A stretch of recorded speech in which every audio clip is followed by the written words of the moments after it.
নিহত দলীয় কর্মীর বাড়িতে গিয়ে আইনের শাসন প্রতিষ্ঠার ক্ষেত্রে জিরো টলারেন্সের বার্তা দিলেন মুখ্যমন্ত্রী শুভেন্দু অধিকারী। শনিবার 27শে জুন হাওড়ার বাগনানে নিহত দলীয় কর্মী প্রশান্ত দের বাড়িতে যান মুখ্যমন্ত্রী। পরিবারকে সমবেদনা জানান মুখ্যমন্ত্রী। এরপর সাংবাদিকদের মুখ্যমন্ত্রী জানান, এখনো পর্যন্ত এফআইআরে থাকা 51 জনের মধ্যে 10 জনকে গ্রেপ্তার করেছে পুলিশ। বাকি 41 জনকেও গ্রেপ্তার করতে হবে। প্রয়োজনে পাতালে থাকলেও তুলে নিয়ে আসতে হবে। এদিন মুখ্যমন্ত্রী বলেন যে প্রথম দিনই জেলা পুলিশ সুপার, ডিজিপি এবং স্বরাষ্ট্র সচিবের সঙ্গে কথা বলেছিলাম। তদন্তে কোনো দেরি করা যাবে না বলে সেদিনই সিআইডিকে তদন্তভার দেওয়া হয়। এখনো পর্যন্ত 10 জনকে গ্রেপ্তার করা হয়েছে, তবে তদন্ত এখানেই থামবে না। আমি স্পষ্ট নির্দেশ দিয়েছি, বাকি 41 জন অভিযুক্ত যেখানেই থাকুক তাদের খুঁজে বের করে গ্রেপ্তার করতে হবে। আইনের হাত থেকে কেউ রেহাই পাবে না। পাশাপাশি মুখ্যমন্ত্রী জানান, দুর্যোগ ত্রাণ তহবিল থেকে 4 লক্ষ টাকা এবং মুখ্যমন্ত্রীর ত্রাণ তহবিল থেকে আরও 5 লক্ষ টাকা দেওয়া হয়েছে। তবে অর্থ দিয়ে কোনো মানুষের জীবন ফিরিয়ে দেওয়া যায় না। এদিন নিহতের মেয়েকে স্থানীয় বিডিও অফিসে চুক্তিভিত্তিক চাকরি দেওয়ার কথাও জানান মুখ্যমন্ত্রী। তিনি জানান, সরকারি নিয়ম মেনেই চাকরির ব্যবস্থা করা হয়েছে। আগামী দিনেও পরিবারটির পাশে থাকবে সরকার। কি বলছেন শুভেন্দু অধিকারী, শুনব। অ্যাডমিনিস্ট্রেশন, পুলিশ অ্যাডমিনিস্ট্রেশনের পক্ষ থেকে বলা হয়েছে মোট 51 জনের নামে এফআইআর হয়েছে, 10 জন এখন অব্দি অ্যারেস্ট হয়েছে। আমি তাদেরকে নির্দেশ দিয়েছি বাকি 41 জন যেখানেই থাকুক, পাতালের ভিতরে থাকলেও খুঁড়ে বের করে অ্যারেস্ট করতে হবে। দ্বিতীয়ত হচ্ছে, জেলা শাসক মহোদয়কে ধন্যবাদ জানাই। প্রথমেই তিনি 4 লক্ষ টাকা ডিজাস্টার যে ফান্ড আছে জেলা, সেখান থেকে পরিবারকে দিয়েছিলেন। আবারও বলি, অর্থ দিয়ে মৃত্যুর ক্ষতিপূরণ হয় না। পরিবারের পাশে দাঁড়ানো কর্তব্য, যে কোনো সরকারের কর্তব্য। আজকে আমি সিএম রিলিফ ফান্ড থেকে আরও 5 লাখ টাকা দিলাম এবং ওনার যে মেয়ে রয়েছে, বড় মেয়ে 22 বছর বয়স, তাকে আমরা একটি জব দিলাম আমাদের বিডিও অফিসে নিয়ম মেনে। কারণ সরকারি চাকরি, স্থায়ী চাকরি পরীক্ষা দিয়ে হয়। এখানে একটি কন্ট্রাকচুয়াল জব তার বাড়ির কাছে বিডিও অফিসে দেওয়া হয়েছে।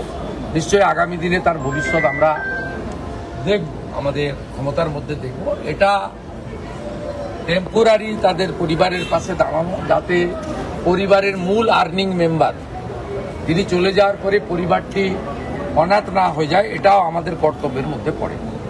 ওর বৃদ্ধ বাবা মাকে যাতে ওল্ড এজ পেনশন এবং অন্যান্য যে ওয়েলফেয়ার মেজার্স আছে, জেলা শাসক মহোদয়কে আমি বলেছি, তিনি এটা করে দেখবেন।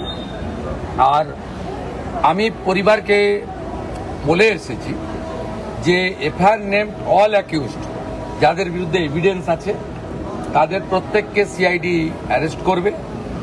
CID also a part of the police, অর্থাৎ এটা পুলিশ মন্ত্রীর রেসপন্সিবিলিটি। এবং সাথে সাথে আমি এটাও বলেছি যে এসপি ছিলেন, আইজি ছিলেন, ডিআইজি ছিলেন, সিআইডির সিনিয়র আধিকারিকদের যে সিট টিম গঠন করা হয়েছে 10 মেম্বার, তাদের 3 জন ছিলেন। ক্লিয়ার মেসেজ এবং ডাইরেকশন, কাস্টডির মধ্যেই চার্জশিটেড করতে হবে এবং কাস্টডি ট্রায়াল যাতে শুরু করানো যায় সে ব্যবস্থাও করতে হবে। যা যা পানিশমেন্টের প্রভিশন ভারতীয় ন্যায় সংহিতাতে আছে বিএনএসে, সেটা দেওয়া হবে। আমি একাধারে পুলিশ মন্ত্রীও যেমন, ল জুডিশিয়াল ডিপার্টমেন্টও আমি দেখি। আমি এখানে চার্জশিট দিয়ে দিলে স্পেশাল পিপিও অ্যাপেন্ড করে দেবো, যাতে উইদিন স্টিপুলেটেড টাইম, শর্ট টাইমের মধ্যে তারা বিএনএসের অন্তর্গত পানিশমেন্ট, চার্জশিটে যে পানিশমেন্ট রেকমেন্ড করবে আইও, সেই পানিশমেন্ট যাতে পায় সেটাও আমরা মনিটর করব। শাসকের আইন নয়, রাজ্য পালাবদলের পর আইনের শাসন প্রতিষ্ঠিত হয়েছে। মুখ্যমন্ত্রীর পদে শপথ নেওয়ার পর বারবার এই কথা প্রকাশ্যে বলেছেন শুভেন্দু অধিকারী। শনিবার 27শে জুন বাগনানে নিহত দলীয় কর্মী প্রশান্ত দের বাড়িতে যান মুখ্যমন্ত্রী। নিহতদের পরিবারের সঙ্গে দেখা করে সমবেদনা জানানোর পর সাংবাদিকদের বৈঠকে উঠে আসে মহরমের মিছিল প্রসঙ্গ। এবারের মহরমের মিছিলে দেখা যায়নি অস্ত্র মিছিল, অন্যান্য বারের তুলনায় দাপট ছিল কম। শনিবার এই প্রসঙ্গে মুখ্যমন্ত্রী বলেন, এতদিন শাসকের আইন চলেছে, কিন্তু এখন আইনের শাসন প্রতিষ্ঠা হয়েছে। তার কথায়, গত বছর মহরমে মিছিলে অস্ত্র ছিল, এই বছর গোটা রাজ্যে অস্ত্র দেখেননি। এজন্য পুলিশকে ধন্যবাদ দেব। কি বলছেন শুনবো। এবছর গোটা রাজ্যে অস্ত্র দেখেননি, আমি তো পুলিশকেও ধন্যবাদ দেব, যারা মহরম করেছে তাদেরও ধন্যবাদ দেব। এদেরকে লাইনে আনার দায়িত্বটা আমাদের। এদের এতদিন বলা হতো যা খুশি করবে, কেউ কিছু করবে না। এখন পুলিশ বলছে সরকারের পক্ষ থেকে যা করবেন আইন মেনে করুন, তাই সবাই আইন মানছে।